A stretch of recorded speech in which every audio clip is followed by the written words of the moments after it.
Charlie, don't forget to hit record. Perfect. Take away, Charlie.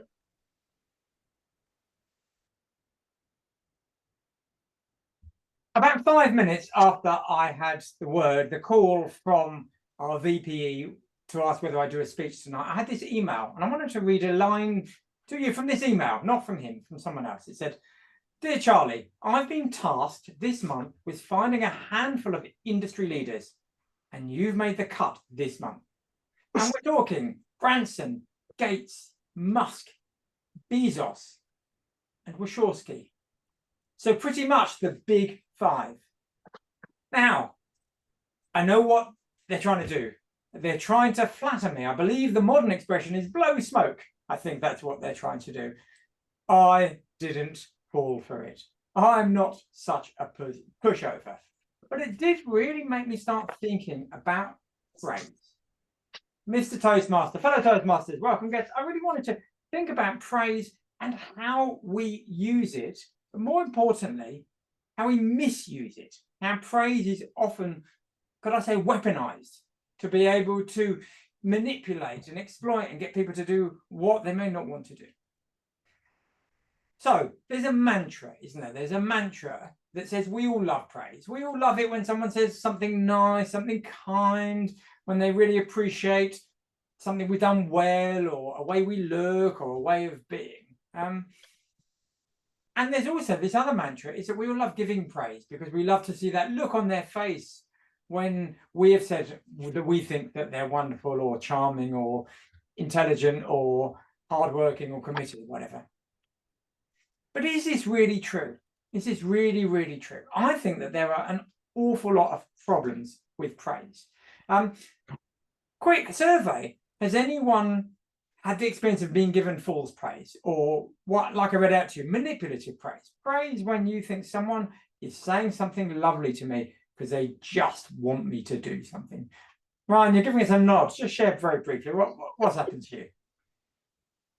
I think my last boss would do that normally, in every single sentence which he'd say to me. It just came across as incredibly patronizing. He did it to everyone. It wasn't just me, but he would praise me for things which I knew were rubbish, things which were very good. It was always similar. But yeah, he wasn't very well respected at all.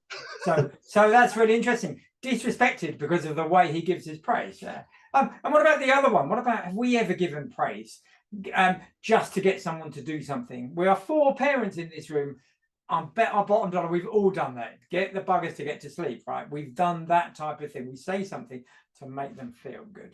So maybe at the heart of that, there is something positive that we're trying to achieve, but often it comes over the way Ryan describes, false and disingenuous. Generations of managers have been taught the terrible feedback sandwich, which is, of course, absolutely inedible. Why is it inedible? Because the idea of squeezing in some critical feedback sandwiched between these two bits of lovely positive praise, the people who are going to tune into the praise won't hear the critical feedback, and the people who are tuned into the negativity won't hear the positive bits. So it's a complete waste of time, and I'm delighted that at Toastmaster we don't really do it. I'd like, with permission, to share a little bit of research, about praise. I've been fascinated with praise as a parent for about 20 years and as a trainer for about 8 or 9. There, I'm sure you all know about the work of Professor Dweck and growth mindset. So part of her signature bit of work revolves around praise. And she has done this study replicated from 4-year-olds to 8-year-olds to 10-year-olds to university students to grandparents. What happens is you get these 2 groups of people. You give them a set of tasks. The task that most people can achieve about 8 out of 10 for. This one group are told, well done, you did really well because you're really clever. The other group is told, well done, you did really well because you tried hard, because you made effort. Then everyone's given a second task, which is harder than the first task. The you're really clever people, their performance dips. The you made a load of effort people, their performance improves. And then that carries on replicating. It carries on replicating. And the more we praise people for their intelligence, the worse they get. So you can't even manipulate people by telling them that they're brilliant. You know? And that is the first thing that I wanted to start sharing with you about what we call evidence-based praise. I've been into hundreds of schools, thank you, hundreds of schools talking about evidence-based praise to the point when they have called me the praise bully, the praise bore, the praise Nazi, and all sorts of other things, because I tell people how not to give praise. Eventually people get and accept it. The first thing is, as I've said, effort-based praise. If someone's made effort, point out the effort they've made. Don't tell them they're a genius or a world beater or a talented artist or the next Picasso or whatever. Just say, I noticed you made a lot of effort. I noticed you tried hard. I saw you sitting there 20 minutes. You didn't give up. People really appreciate that. Effort-based praise is wonderful.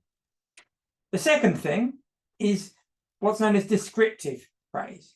So just describe what you see. So it won't be long before little Luca Ted is drawing all sorts of things. Some on pieces of paper, but probably much of it on walls, fridges, carpets, and the like. Well, that might be challenging to praise him at that point in time. The idea is that you describe what you see. I notice you spend a long time drawing. You seem to be really focusing on.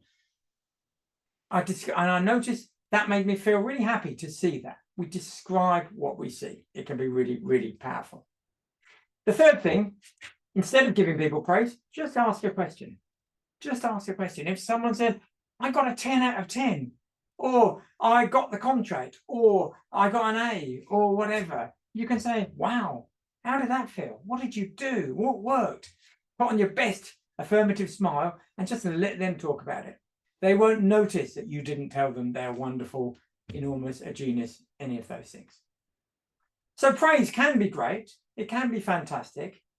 If, as we heard in Ryan's boss's case, it can be quite toxic, we want to avoid giving that type of praise. Think about how you would like to be praised, what would make a difference to you, and focus on those three things of effort-based praise, descriptive praise, and just simply asking a question. And can I finish off by saying what a wonderful audience you are, how attentively you sat. I think it's an extraordinary experience for you to make it to nearly 8 minutes without yawning, checking your watch or anything else. You truly are wonders. Mr. Toastmaster.